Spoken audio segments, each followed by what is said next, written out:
Hi, I'm Ken of Wrist Innovations, and in 7 days I need to finish 3D printing my Death Racer remote control robot, assemble it from scratch, and test drive it before I jump into a car and drive to 3D Printopia in Maryland to participate in the Death Racer battle competition. If you're not familiar with the Death Racers, they are 3D printed combat robots that compete in RepRap festivals in the US and the UK. They are mobile rock'em sock'em robots with the goal to knock off your opponent's head, which kills the power to their robot. It's survival of the fittest, with the last robot standing being the winner. Death Racers were the brainchild of Michael Baddeley and Sam Prentice, and have become a highlight of various RepRap festivals, including 3D Printopia, Rocky Mountain RepRap Festival, Midwest RepRap Festival, and the Sanjay Mortimer RepRap Festival in the UK.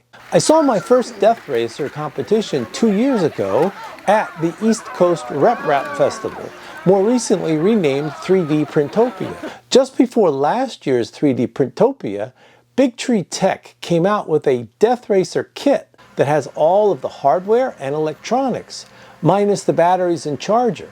So I decided to jump in and buy the kit.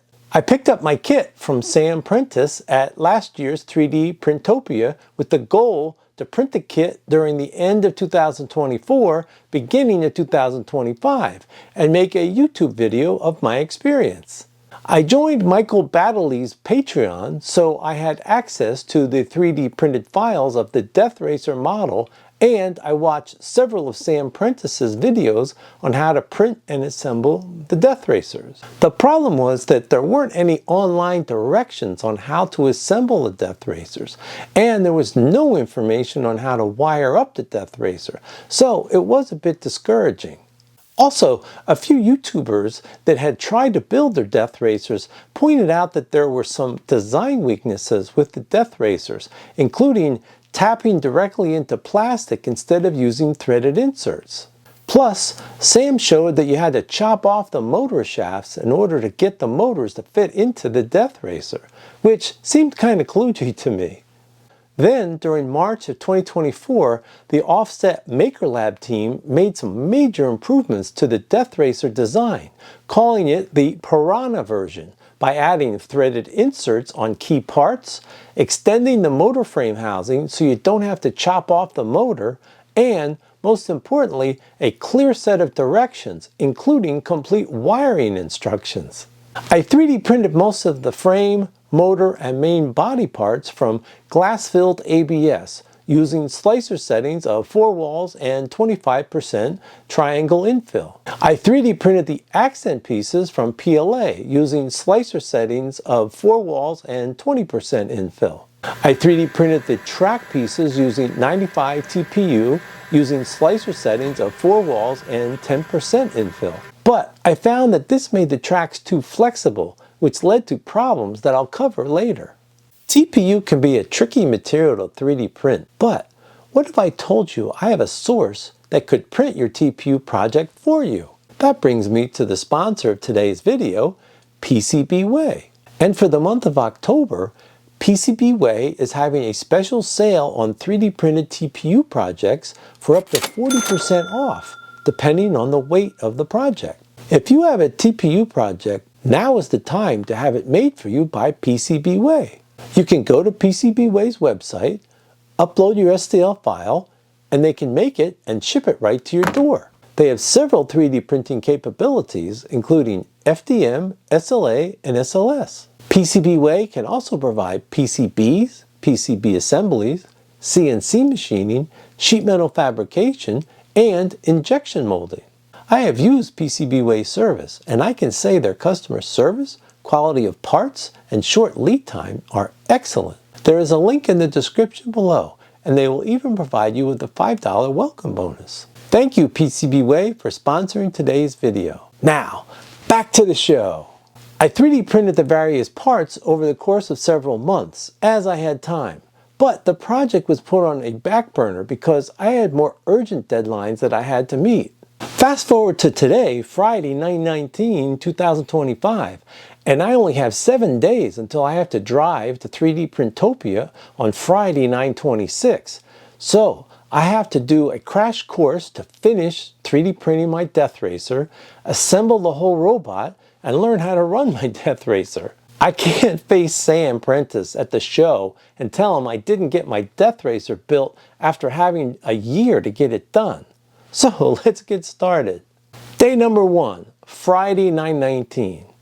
First, I reviewed the Big Tree Tech kit, and based on the Piranha instructions, I needed to order some more electrical connectors, stainless steel rods for the tracks, and some various sizes of flathead screws, and some M3 heat set inserts, because the Big Tree Tech was based on the original Death Racer design. Also, I just realized I bought the wrong batteries last year, so I needed to place an urgent order with Amazon to get the batteries with the right connectors delivered in time. I did a quick inventory and determined that I had previously 3D printed most of the parts, but I still needed to reprint the rider in the correct colors, and I needed to print the tracks. I focused on getting my Death Racer built by following the Piranha instructions. I added 8 M3 heat set inserts to the main frame. Then I glued the battery tray to the main frame cover and mounted the fan to the main frame using M3 screws. I added 9 M3 heat set inserts to each of the 4 motor frames and 4 heat set inserts to each of the 2 motor mounts.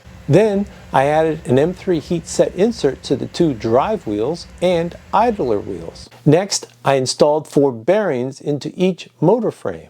Installing the 11-tooth gear to each of the motor shafts is a bit tricky because it's a tight fit, and several people mentioned that they cracked the gear during installation.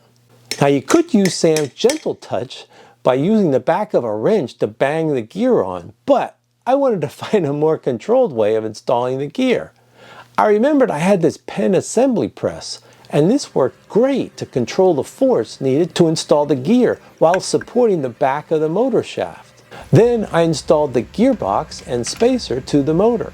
I mounted the flange coupling to the drive gear and attached it to the motor shaft using 2 M3 by 4mm screws.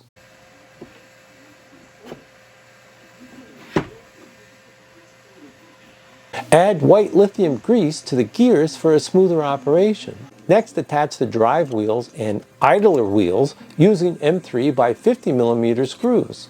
Install the 2 6mm by 200mm carbon rods through the main frame, giving it some added support. I started to 3D print 40 treads out of TPU, but since this was going to take 21 hours, I went ahead and mounted the 2 drive frame assemblies to the main frame. I had previously decided to go with the hammerhead nose design because I wanted more protection for the front of my Death Racer. I installed 2 heat set inserts into the bottom of the hammerhead front body, which will be used to hold the nose to the main frame. This will turn out to be a weak link to the design, which I will show you later in the video. I installed 2 servos into the servo frame and mounted it to the hammerhead front. Then I added the drive levers, arm frame, and drive console to the servo frame. Then I mounted the hammerhead front to the main frame using 2 M3 by 8mm screws. That's the end of day 1, which I'm feeling pretty good about my progress. Day 2, Saturday, 9/20/25. The TPU tracks finished printing from yesterday, but then as I was assembling the tracks, I realized I only printed enough tracks for one side. So now I'm stressing out that I have to 3D print another 21 hours to have enough tracks for my Death Racer, so I hope they print okay. I decided to move forward with building the bludgeon weapon assembly. I attached the 25 kg servo into the main fin, then I attached the top fin to the main fin. Then I attached the metal hub to the servo. Next, I attached the bludgeon to the carbon rod, then I attached the other end of the carbon rod to the bludgeon bracket, and then I attached the assembly to the servo and set the subassembly aside. Next, it's time to assemble the rear frame. I added 2 heat set inserts into the rear frame, then I attached the seat and seat base to the rear frame with 3 M3 by 12 millimeter screws. Then I glued the rear jets into the rear frame and the rear panel vent into the rear panel.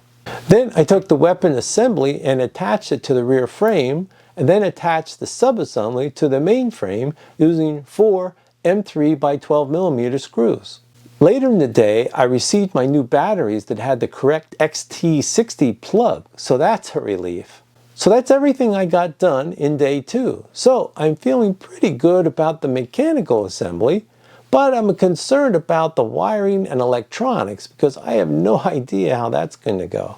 Day 3, Sunday, 9/21/25. My second batch of TPU tracks finished printing overnight. So now it's time to finish building the tracks and attaching them to my Death Racer. I designed and 3D printed these track cover plates that will advertise my YouTube channel, and I really liked how they turned out. I didn't get anything else done on Sunday because I had some family responsibilities to take care of. Day 4, Monday, 9/22/25.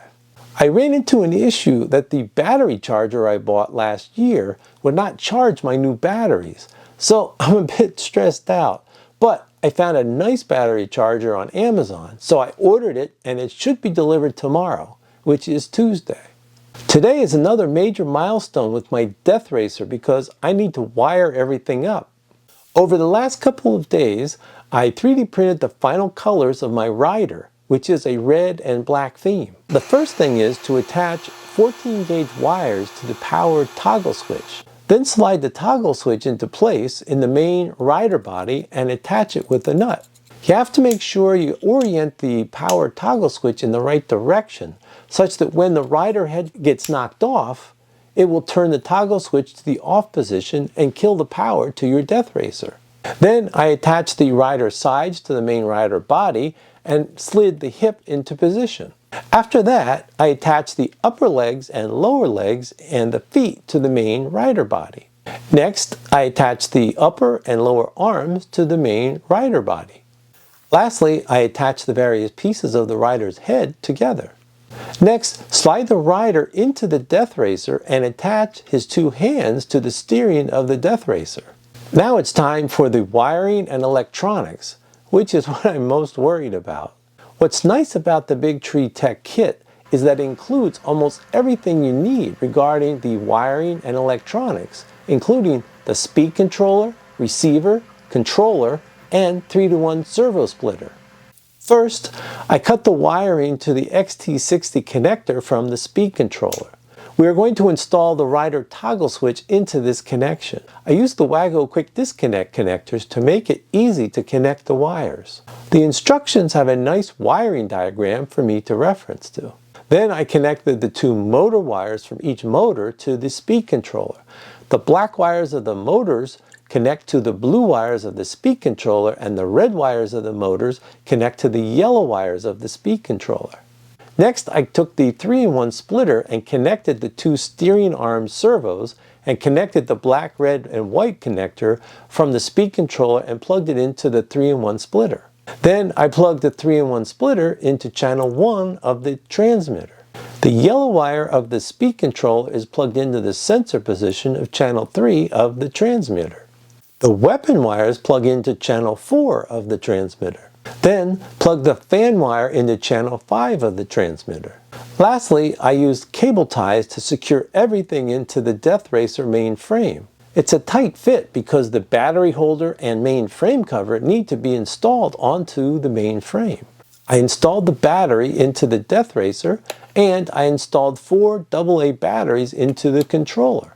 Now, for the moment I've been waiting for, to turn on my Death Racer to see if I wired everything correctly. I turned on the power to the controller, and the message reads to push all the toggle switches to the up position and move the 2 joysticks to the down position. I tried moving the weapon side to side, but nothing happened. Then I tried to move the tracks forward and backward, but nothing happened. I thought, okay, now what? Then I realized that I had not installed my driver's head because I had my Death Racer upside down. I attached my driver's head, then tried the controller again, and everything works. It's late at night, so I decided to try my death racer in my kitchen and then do the first formal test run outside on Tuesday morning. I can see this is going to take some time to master driving my death racer.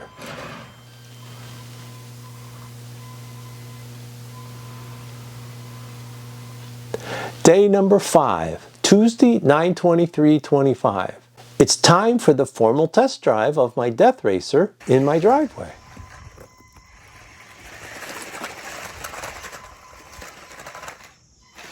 Houston, we have a problem. After a short run, the tracks kept coming off my death racer. It looks like my tracks are too flexible and stretchy, so they are not staying on. So I'm going to have to fix this or I'm dead in the water. I decided to 3D print some more tracks in TPU, but change the infill to 20%. But this is going to take 20 hours, so I won't know if this will fix the problem until tomorrow, which is day number 6, Wednesday. In the meantime, I got the bright idea to see if I could attach a nanny-cam camera to the nose of my death racer to see if I could film my racer while he's in the 3D Printopia competition. So I ordered 2 cameras from Amazon, which will be delivered tomorrow, Wednesday, day 6. It's a last-minute thing, so I don't know if it's going to work, but we'll see. My new battery charger arrived, and it's much better, so at least I have a reliable solution on how to charge my batteries. Day number 6, Wednesday, 9/24/25. The 20% infill TPU tracks finished printing overnight, but I only had enough for half the tracks. So I started assembling my tracks with half the tracks made from 10% infill and half the tracks with 20% infill. But the tracks were still too flexible, so this wasn't going to solve the problem. Now I'm starting to panic because I only have today and tomorrow to find a solution, or I won't be able to be in the death racer competition on Saturday. Then I remembered several months ago I had 3D printed quite a few tracks made from Bamboo Labs TPU for AMS, which is a much stiffer TPU. But I also remembered that Sam Prentice said on one of his videos that he had tried the TPU for AMS, but it was too stiff and it was burning out his death racer motors. I wondered if I mixed my tracks, half with the 20% infill regular TPU and the other half with the TPU for AMS tracks, if that would be the solution. I was out of options because I was running out of time to 3D print more TPU tracks because it takes 20 hours just to print one track, and I needed a solution for 2 tracks. I assembled the tracks using my idea and nervously brought out my death racer to my driveway for a test drive.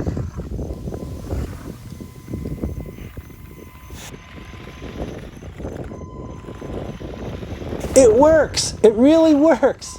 So I think I'm back in business. I won't have any time to master how to drive my death racer, but at least it looks like I'll be able to be in the death racer competition at 3D Printopia. Day number 7, Thursday, 9/25/25, my last day to work on the death racer. My POV camera arrived from Amazon, so now it's time to see if I can get this thing to work and figure a way to mount it to my death racer. The camera is supposed to work without a Wi-Fi, but I can't get it to work. I can only get it to work within range of my Wi-Fi, so I don't know if this thing is going to work at 3D Printopia. But I did remember they have a Wi-Fi, so we'll have to see if I can pick up a signal outside where the death racer competition is. Now it's time to pack so we can be on the road tomorrow morning, Friday 9/26, to drive the 5 hours to 3D Printopia in Bel Air, Maryland. Well, we made it to 3D Printopia, and what a great crowd to turn out for the event. There are quite a few 3D printer companies, filament companies, and other suppliers to visit today and tomorrow. The time has finally arrived. It's time to compete. Unfortunately, I couldn't get a Wi-Fi signal outside, so I won't be able to use my POV camera during the competition. New this year, they set up a mini time trials course to navigate your death racer over a ramp, through some tight turns, over a seesaw, through a slalom of cones to the finish line. We raced 2 at a time, and I was very happy I was able to finish the course. There were several veterans that struggled to get over the ramp and the seesaw because it was so narrow. So my strategy was slow and steady.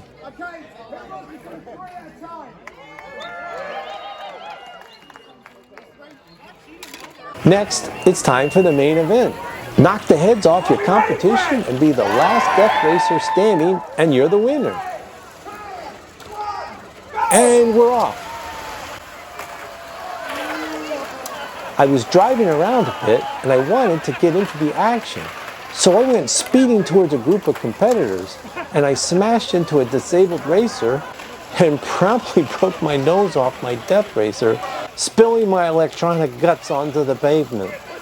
I eliminated myself in 18 seconds. This also meant I was out of action for the second death racer competition.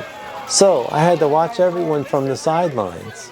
I had serious damage to my death racer, so I promptly went to my favorite adhesive supplier's booth, 3D Gloop. Thank goodness Andrew had the ABS gloop I needed to have a chance to repair my death racer. Later that night, my wife, Nurse Rhonda, and I performed emergency surgery to see if we could bring back my death racer to life. Dr. Ken, do you think we'll be able to save your death racer?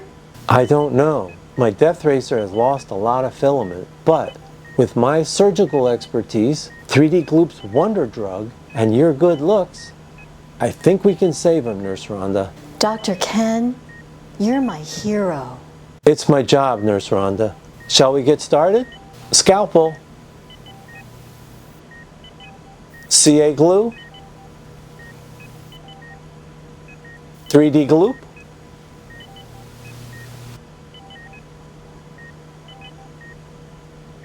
Syringe? Not at me. Flip it around. The closer I looked at the damage, the more I thought it appeared that there is a design flaw with the hammerhead design because it's only held on to the main frame with 2 screws. And I think it needs 2 more screws to attach it at the lower portion of the frame so the nose can't deflect anytime it runs into something. I was able to reassemble everything back together and all the electronics still work, so my emergency operation was a success. This means I'll be able to compete in day 2 of the Death Racer competition.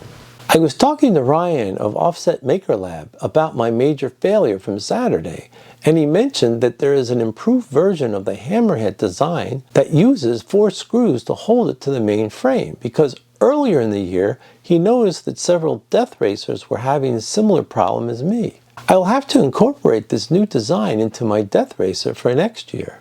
It's Sunday morning, day 2 of the Death Racer competition. I decided not to participate in the time trials because I didn't know how strong my repairs were and I still had concerns with the design of my nose, so I could save the racer for the main event. Are we ready? 3, 2, 1, go!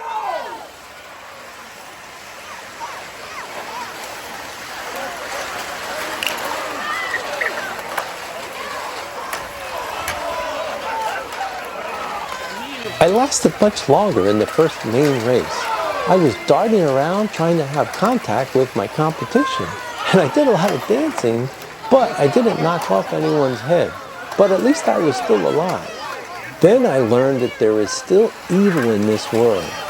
As I was moving around, an evil competitor with his spinning weapon was lurking near me, and in a split second, he attacked me and sent my head 20 feet into the air. Even the crowd gasped at how devastating the end of my death racer was. Now, it's time for the last death racer competition for the event.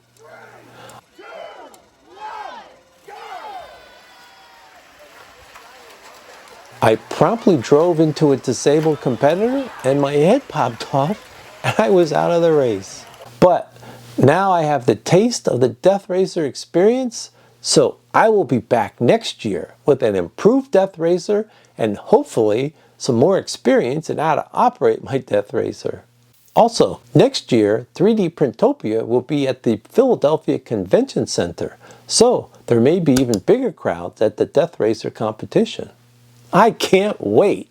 If you'd like to see my video titled Elegoo Centauri Carbon Printer, better value than Bambu Lab P1S? That link is here. If you'd like to see my video titled Cheaty Q2 Combo, a worthy competitor, that link is here. Thanks for watching. Bye!